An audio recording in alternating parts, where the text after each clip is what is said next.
G'day guys, just a quick video today. We're going to try and fix the horribly stiff buttons on our cheap $7 NES on a chip Famiclone Handheld. I'm hoping it's as easy as loosening the screw on the back of the PCB to relieve a little bit of pressure on the membranes. Let's get into it. We'll start by taking the battery out, nice and easy, and we'll remove the 6 screws.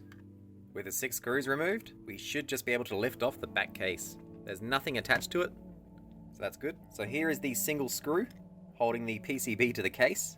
I'm hoping if I loosen this, it should also loosen the D-pad buttons. And it hasn't made a difference. I think we'll take it out completely and take a look at the actual membranes. Be careful when you're removing the PCB since it is attached to the screen. You don't want to rip the ribbon.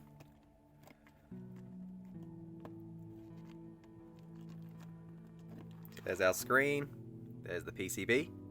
And for anyone wondering, there is the flash chip holding our ROMs. I believe it's 32 meg.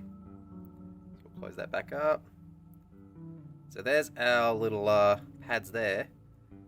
And here's the membranes. It just looks like cheap membranes. So unfortunately no real fix for this. That is just how it is. Yeah, they're just really stiff to press, really hard. So that's a bit unfortunate. I was hoping it would be an easy fix, but sadly not the case.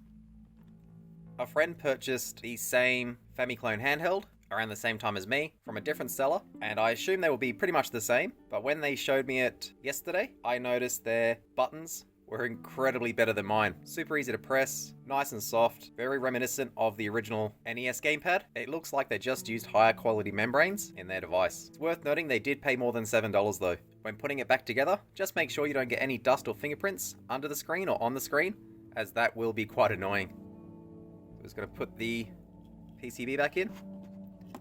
Very carefully, don't want to rip the screen ribbon.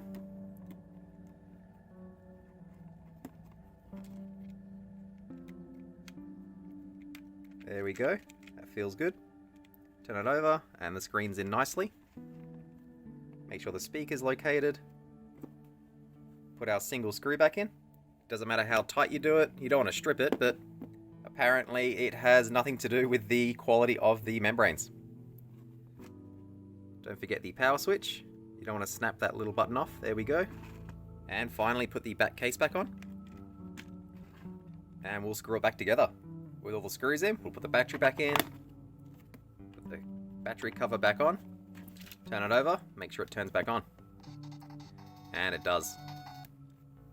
For those of you wondering, the membranes used in this cheap Famiclone Handheld are much smaller than standard gamepads, so we can't just swap them out from an old Game Boy or NES or SNES controller. It is unfortunate we couldn't make the buttons any easier to use, but still, for less than $7 Australian, you can't be too surprised. I think that'll do it for today.